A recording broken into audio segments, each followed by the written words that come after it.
Hey, first of all, thanks for having me. Great venue. And I've never been here in Atlanta to this club, at least in this capacity. So thanks again for having me. Very, very important night for the class of 2019. But for me, it's a special occasion to be able to talk to the class of 2019, but also to get to meet some of the alumni here in the Atlanta area, folks that I haven't either talked to on the phone, met at parade, or met here tonight. I am a 1989 graduate of the Citadel. I'm going to tell you a few things tonight that I want you to remember. But I will tell you that I grew up in just outside of Pittsburgh, Pennsylvania, a little town called Washington, Pennsylvania. It's basically a truck stop. It's where Interstate 79 and Interstate 70 intersect. I went to a military prep school, boarding school for 2 years, not by choice. That's another story. But I will tell you that it kind of formed what I wanted to do with the rest of my life. And I knew I wanted to go in the Navy, and I applied to nothing but military colleges and Ole Miss. And I'm glad I didn't go visit Ole Miss. But I came down to Charleston, and I visited the Citadel. I pre-nobbed, and I had an absolute great time that weekend. And I also knew what it was about, so that helped a little. But after I graduated, 2 weeks after I graduated, I was a Navy contract, and I'm kind of amazed. How many people here are going Navy? 4? 5? 5, that's right, because you didn't say it. Aren't we in Atlanta? It's a little ways from the ocean. But 2 weeks later, I found myself standing on the beach in Coronado, California, going through basic underwater demolition SEAL training, wondering, what in God's green earth am I doing here? And what have I got myself into? But I'll tell you, the stuff that I learned at the Citadel helped me become successful. And I'm not just talking about your knob year, okay? I'm going to talk about all 4 years at the Citadel, because it's a 4-year journey. The Citadel's mission is to develop principal leaders in all walks of life. 70% of Citadel graduates today do not go in the military. 30% are taking a commission. And that's probably going to decline. And Lawrence can probably correct me as the former PMS, but the way the services are today, that's probably going to decline. But bottom line is 70% do not go in the military. Why in God's green earth would you go to a place like the Citadel if you weren't going into the military? Everybody goes for different reasons. You all have your different reasons. But what I'm going to tell you is they better be the right reasons. It better be your choice. It better be what you want to do. Some come for the discipline. Some come because of the family lineage, the background, the whole family's gone there. Some come for the reputation, the business connections, which are very strong. The Citadel network is extremely strong. And some come because if they didn't go to a place like the Citadel, they just wouldn't succeed someplace else. By the way, that's why I went to the Citadel. I learned very early on that I needed the structure, the discipline, the regimented lifestyle that you lead there, regardless of what you're going to do in life, to make sure you're successful. So whatever reason you all have chosen to go to the Citadel, to go to the Citadel, I'll tell you the one thing that's a common thread that you're going to learn there, but you already have it here and here, is you want to be a leader. You want to be a cut above everybody else. And you'll recognize that from day one. When you're introduced to the cadre and they start training you to become a good cadet. So let's talk about the 4th class system before I talk about the 4-class system. The purpose of the 4th class system, the purpose of being a knob is not let Steve Summers rack you like he did me. And he reminded me as soon as I walked in the door. Okay? That has a purpose.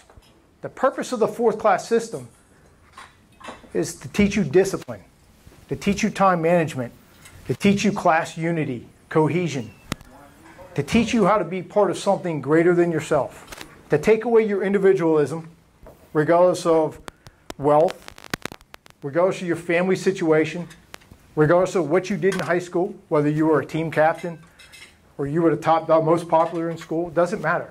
It takes all that away, and it makes you one.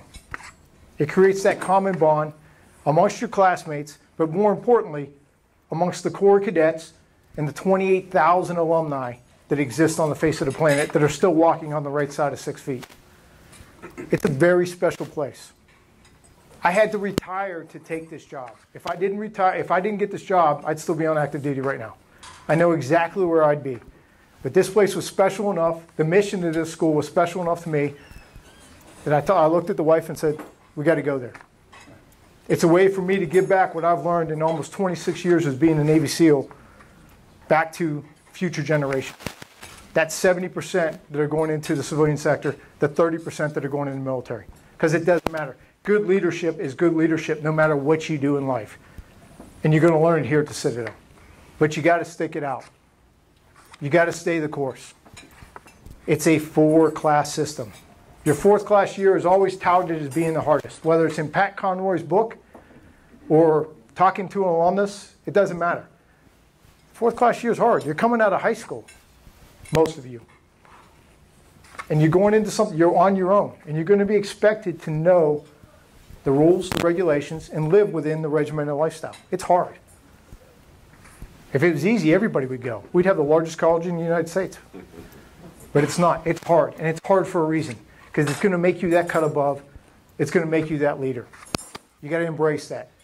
But just don't think it's about your 4th class year. It's not just about being a knob. You're going to learn everything you need to know within the first couple weeks. Then it's going to be on you to sustain that. Grasp it. Embrace it. Practice it. That's your job. That's your responsibility. It's not your parents. It's not the upperclassmen. That's your responsibility. They're going to give you the tools that you need to succeed, and it's going to be on you to grasp them and succeed yourself. But it's, again, not just about your 4th class year. It's a 4-year journey. We have a leadership development program there that I briefed. I'm actually up at a Commandant's Conference in Gainesville, Georgia right now at Riverside Military Academy. All the Commandants of the 6 senior military colleges and all the preparatory schools in the United States are up there discussing leadership. And our college, the Citadel, is touted as the baseline or the model program that they're all trying to get to. Texas A&M, North Georgia, Norwich, VMI. Yes, our rival VMI. They're looking at our leadership development program and how we're doing things, both academically and the experiential piece in the battalions, through our leadership training program, and what you learn day in and day out as a cadet as the model. That's why you're coming here. That's why you're going to the Citadel, to be that cut above.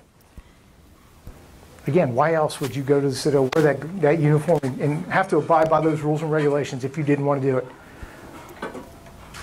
Now, following the rules and regulations, you got to do that. That's going to determine your success. That's going to help you academically. That's going to help you militarily. That's going to help you physically.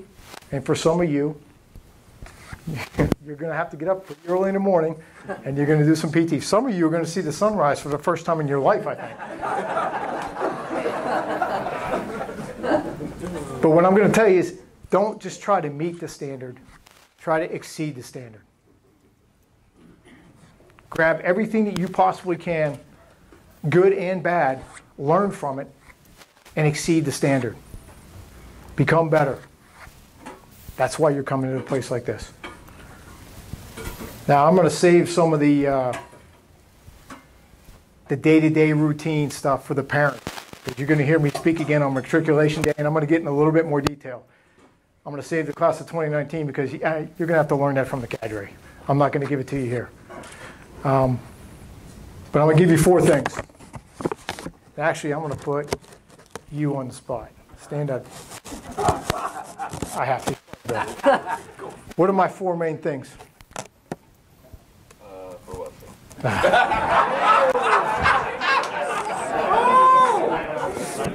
Number 1, go to class. Yes, sir, and wear the uniform right. Number 2, what was it? Wear the uniform right. Number 3, Clean your room.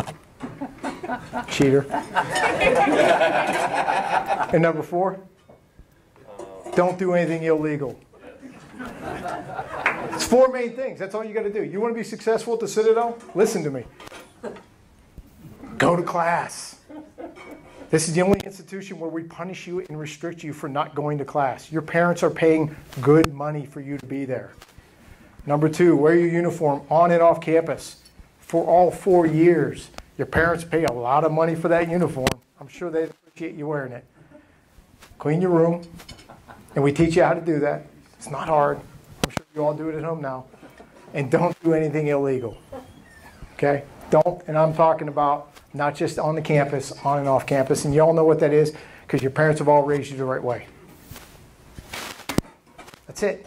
That's the secret to success at the Citadel. You do that, you'll get one of these, you'll get a sheepskin diploma, and you'll be that cut above. That cut above. Now, how many cadets do we have here? 1, 2. Anybody that's not in uniform that's a cadet? A current cadet? I encourage 2019, talk to these 3 individuals. Talk to them. Spend some time with them tonight. That's why they're here. They didn't come to hear me talk. They hear me talk all the time. Okay? So with that, I'm gonna shut up, and I'm gonna take some questions. If anybody's got any questions at all. Yeah, then I got one. Sure. Last time I asked this question, it was to General Rosa, and I asked him, I said, sir, what keeps you up at night? And well, he had kind of a funny response. So, Citadel speaking, what keeps you up at night, sir?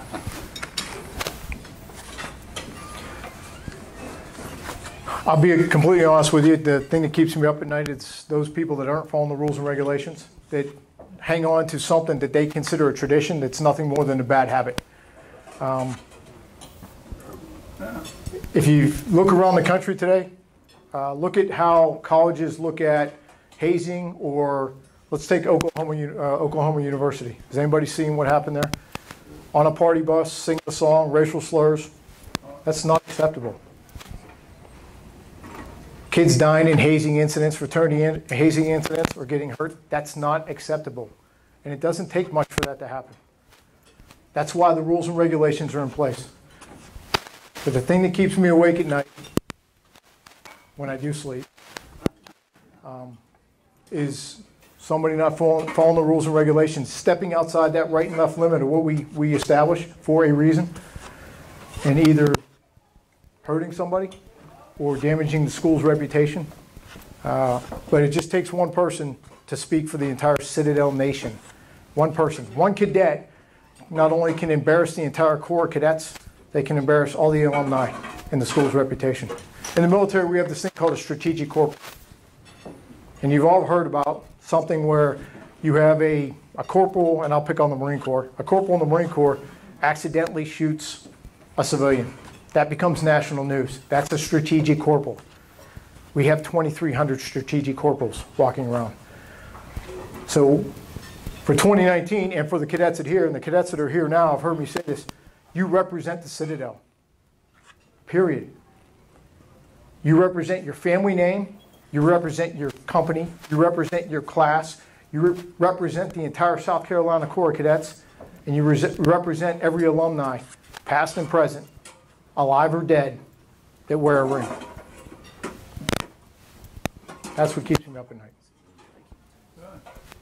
You know, I was there in March for the leadership symposium, Right. and I just love what the school is doing to raise that effort to understand that the reason you come to the Citadel is to be a leader. Right. Could you speak to that, please? So the leadership symposium happens in the, it happens, Leadership Day happens in the fall, the symposium happens in the spring. The Leadership Day is when all 4 classes go out in the community and they do different projects. The freshmen go to high-risk schools. The sophomores, they go do service projects. The juniors do service projects. And the seniors do a leadership symposium, basically, with corporations. And it's where they get a chance to discuss what they've learned over 4 years for leadership and ethics. The Leadership Symposium is a national symposium where we bring service academies, senior service schools, members of the military, and we discuss different things about leadership and ethics. It's put on by the Krause Center. The one thing about the Krause Center is Bill and Gay Krause, he's class of 63, has donated a lot of time and money to establish this center, and it's formalized and professionalized how we teach leadership. I learned leadership by looking at Steve Summers, his classmates, the class of '87 and the class of '86. And I, as a 18-year-old, determined, yeah, he's doing it right or he's doing it wrong. What the Krause Center has done is formalized that, professionalized it so that we can teach what right looks like. And then the cadets can practice it in the barracks and around campus. That symposium spends time with leadership dilemmas, ethical dilemmas, honor issues, and it's a good opportunity to cross-pollinate that again across the 3 service academies, the military, members of the military that come, as well as the 6 senior military colleges. It's a pretty impressive forum. So, Very. so. What else? Just wanted to give the parents here one other fact that U.S. News and World Report for the 4th year in a row has rated the Citadel as the #1 public college in the entire South. #1 for 4 years in a row. Did everybody hear that? That's for up to a master's degree, and that's quite an accomplishment on the college's part. Plus, we've received the Carnegie Institute Award for Service Learning and Civic Engagement, and that's a national recognized, very prestigious award for service learning and civic engagement for what the cadets do out in town, outside of the gates of the Citadel. That's what it's all about. It's a 4-year journey. Your knob year is there. You're preparing how to become a leader. Your sophomore year, you're serving. You become a servant leader, serving others. Your junior year, you start to lead in those sergeant ranks, if you will. In your senior year, you're commanding. Seniors command the Corps of Cadets. That's the progression across the military, the academic, the moral, ethical, and the physical pillar. Any other questions about anything at all? Can you Sir. talk about new construction on campus, new academic buildings are... Right, so few old buildings on campus. For those of you that remember Capers Hall, well, Capers Hall looks like it did when I was here from '85 to '89.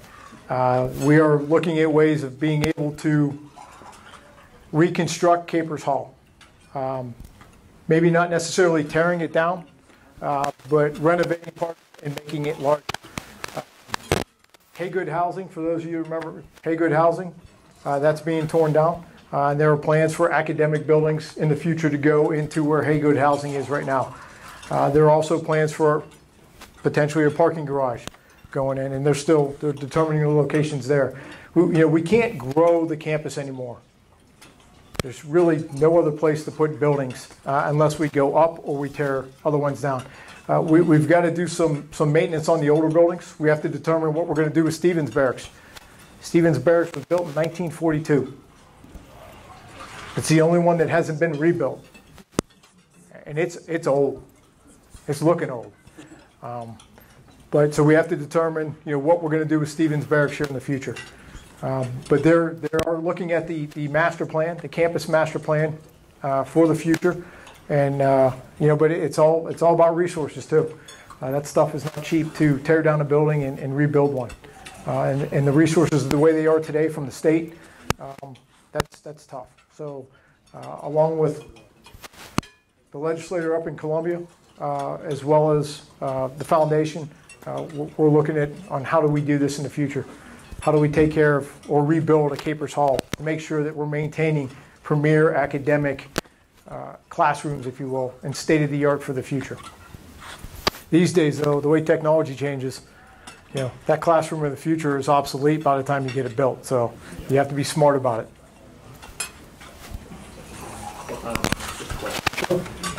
Concerning the honor program on campus, can you talk to us a little about the honor program? Just maybe something about last year, if there was anything notable that happened, or maybe just to the class of 2019, the honor program and what it stands for and what they can expect. So the honor code: a cadet does not lie, cheat, nor steal, nor tolerate those who do. That is the bedrock of the Citadel. That is not negotiable. The honor system is run by the Corps Cadets and by the honor committee. It's challenging. It is challenging.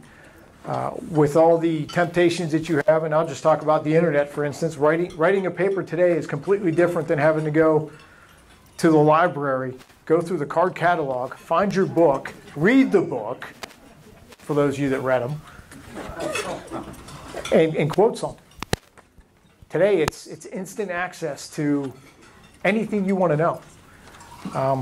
But the honor code, you have to. That's a very serious code on campus. Again, like I said, it is the bedrock of the school. 3 core values are honor first, duty, and respect at the Citadel. And again, the honor code it's run by the Corps Cadets. They investigate the honor accusations, and they hold the trials. They adjudicate those.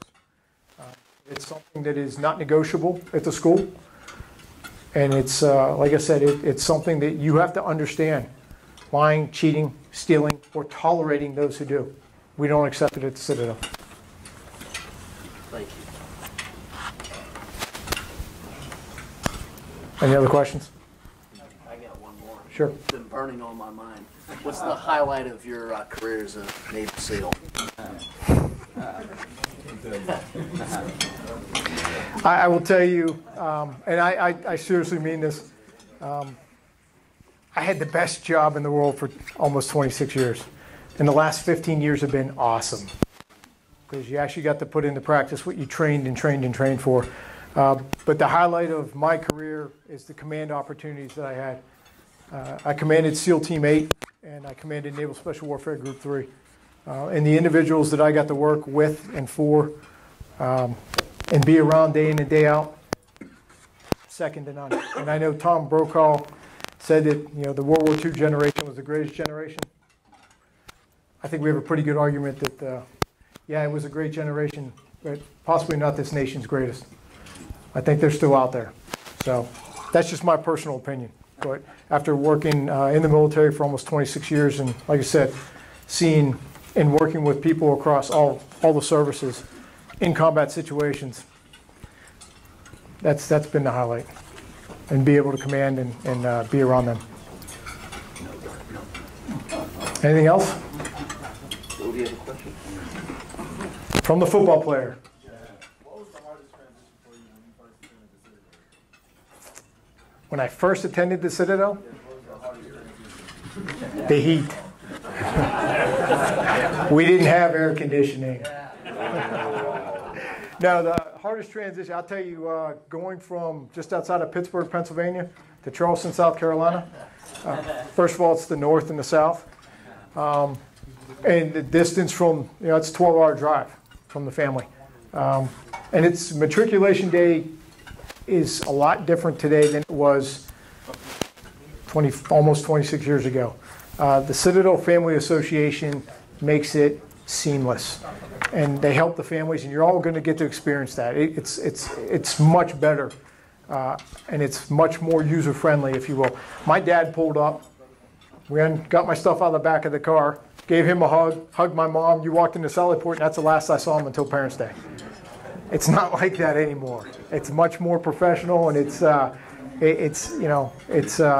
lot better. But the distance away from home for me, and I went to a military high school too. Like I said, not by choice, but the distance away from home and dealing with that fourth-class system, getting acclimated not just to the weather, but to being a cadet at the Citadel.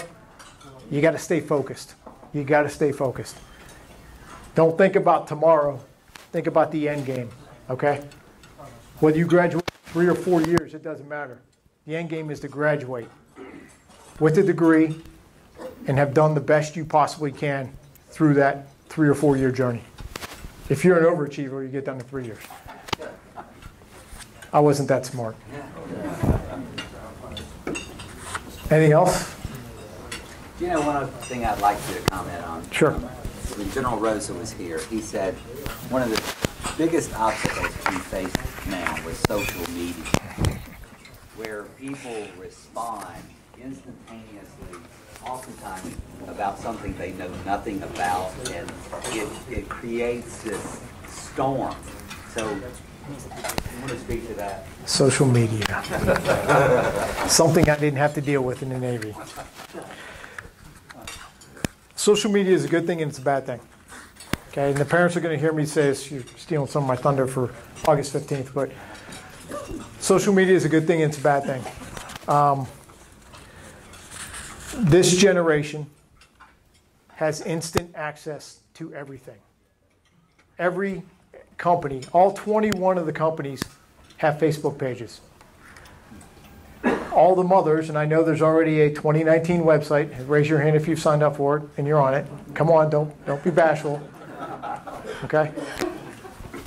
2018's got one, 2017, 2016. I think 2014 still has theirs up and running. 2013 might be still influencing 2018 and 2019. Oh, by the way, they're connected to the 21 company websites. There's, Lawrence, how many alumni websites are there? 5, 600? They're all connected, okay? And the cadets can tell me if I'm right or wrong here, but they have access to the majority of them. And they listen to what goes on there. Parents listen and believe what goes on there. So something happens in the Corps of Cadets, before it gets to me across campus, I'm getting phone calls because a mother saw something on Facebook that her son or daughter posted and she wants to know why I haven't done something about it. It happened 30 seconds ago. So moms, dads, do me a favor. Number one, don't believe everything you see right off the bat, okay? Number two, if it doesn't really sound quite right to you, guess what? It's probably not quite right, okay? Regardless of who posts it. And number three, call me. Just call me if you have any questions. All too often, I'm going to tell you some of the discipline cases that we've had to deal with this past year. All too often, I get the answer, well, you know, it was done to my son or daughter. That's just the way the Citadel does it. We know it's against the rules. Parents told me when I voiced concern on Facebook that I'm concerned about X, Y, or Z. And I was told that's just the way we do it. Well, I'm going to tell you all right now, and please listen to me. You were concerned for a reason in the first place. And if you hear somebody say that, the hair on the back of your neck should go up. And you should dial 843-953-6930. And you either get me or my secretary. Or you call the TAC officer. I'm talking, that's the bad traditions that I'm telling you that, you know, they're traditions and they're really nothing more than bad habits. We have very, very concrete rules and regulations. They're there for a reason. It's 2015. It's a different Citadel than 1985 to 1989, 1969 to 1973 for General Rosa, or anybody else that's in here that's a grad. It's a different time. It's 2015. The rules and regulations are there for a reason. And they're all online. So if you want to know what your son and daughter are supposed to be doing within the fourth class system, what's legal, what's not legal, what they can and can't do, go to chapter 3 of the Blue Book. You're going to hear me say this again August 15th. You're just getting the benefit of probably not being emotional because you just dropped your son or daughter off. And you're actually listening to me now. But those are not negotiable. And the last thing I was going to say, and I'll still take other questions, but the last thing I was going to say to the parents here is, this is your son or daughter's journey. Let them go through it. Does everybody know what a helicopter parent is? I don't mind helicopter parents. It's the lawnmower parents that worry me, okay? Let them go through this journey. This is their journey. Yes, you can be concerned. You should be concerned. Yes, you love them. You want them to succeed, okay? But they're coming here for a reason because they want to be here. Let them either, they're going to make mistakes. Some of them maybe worse than others. Help them through that. But let them walk through this journey, okay? Let them walk through this journey. It's theirs, and it is a 4-year journey. It'll go by very quick, though, very quick.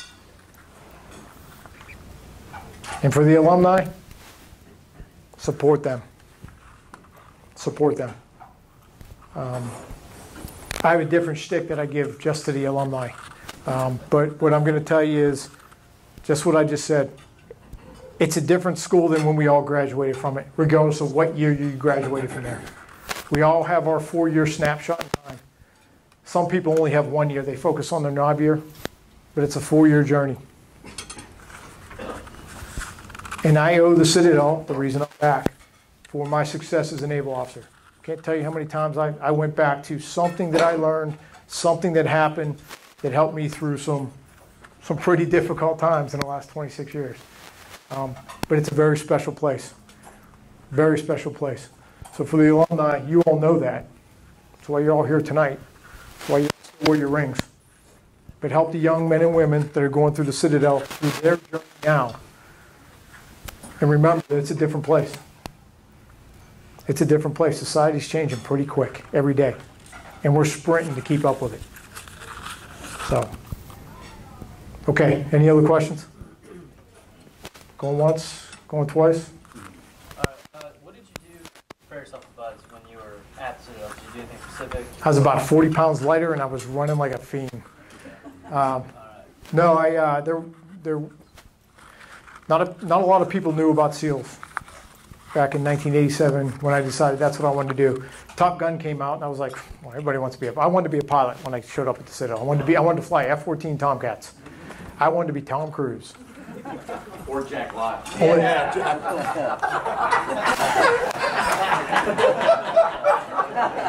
Oh, good ones. No, I wanted to be Tom Cruise.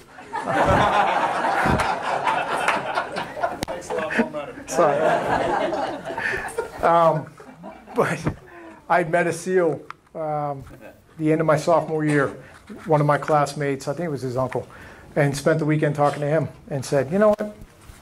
That's what I want to do. And the professor of naval science at the time, who's a Navy Cross winning Marine colonel, won a Navy Cross in Vietnam, tried to talk me out of it. And ironically, he was the first guy I saw when I came back from my interview as the commandant. I said, you probably don't remember this, but you told me that it was, if I made it through BUD/S, it's a tough career path because there's not that many officers, and it's very thin at the top. And he looked at me and said, man, am I glad I was wrong. I said, me too. Me too. No, but I spent a lot of time working out and found as much as I could read about SEALs, which back then wasn't a lot. Daniel Library didn't have a book on SEALs, and there wasn't the internet. So, and I actually went up to Little Creek and spent some time with the SDV Team 2 guys when they had SDV Team 2, because I'd known a SEAL introduced me to some people, and then I did a midshipman cruise where they had a platoon of SEALs on board, and I spent some time with them. All right. But it's a little different ball game today, though. Just come talk to me. I'll tell you everything within reason. Okay, any other? Sir, pardon me for being late. I've been trying to met the parking lot. Push. That's 10 demerits. 10 tours. Just out of curiosity, Colonel Mercado is a friend of mine. Graduated in 81. I'm curious from the evolution of the school perspective, what do you think the biggest change that you've implemented or the school has implemented since his departure, your arrival? Just curious. Ooh, the biggest change between Leo and I? Yes.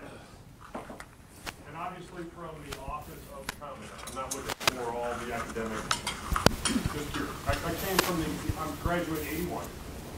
So we're kind of in that tail end of, okay, we'll close our eyes and not watch what goes on in barracks, to the evolution of now, it's all about leadership. Right.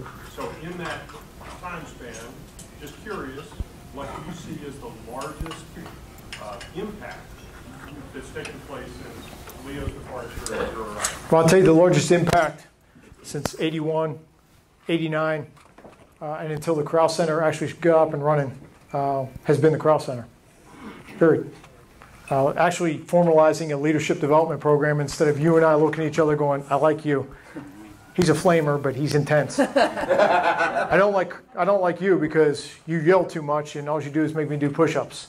You know, that's the difference. The difference between Leo and I, we have vastly different backgrounds. But I will tell you that a lot of stuff that Leo Mercado set up, he set me up very well. It's kind of like the President of the United States. When you get elected President of the United States, everything that happens for the first year or year and a half of your term, you're riding off the coattails of what was set in place before you. I'm doing the same thing. I would tell you that he did this job for 5 years. He's one hell of a man. He's one hell of a Marine, and he loves this institution still. But a lot of the stuff that he set into place, I'm just executing right now. And I'll give you an example. The corporal sergeant in the officer academy. That was a vision of his well before I got here. It just never got off the ground. And we took a first stab at it this year. And we're going to improve it and continue to improve it, to teach corporals how to be corporals, to teach sergeants, first sergeants, sergeant majors what their job is, to teach a company commander what his mission is. Before, it's look at the guy before you that you're replacing, do what he did, which may not have always been right. So, yeah, I owe a lot to Leo. He's a hell of a man. He still is. He's not dead. But does that answer your question?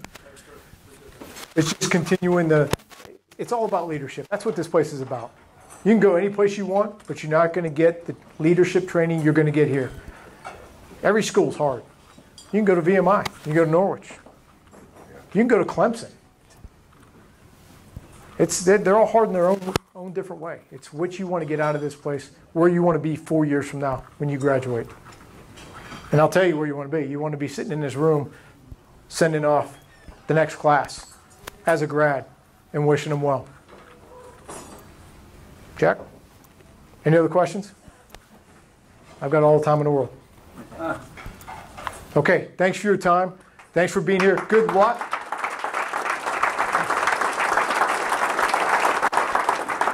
Good luck to the class of 2019.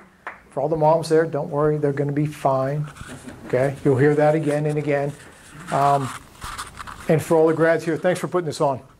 This is super that you do this. I think it's very important. It shows the strength of the network. It shows how important this institution is.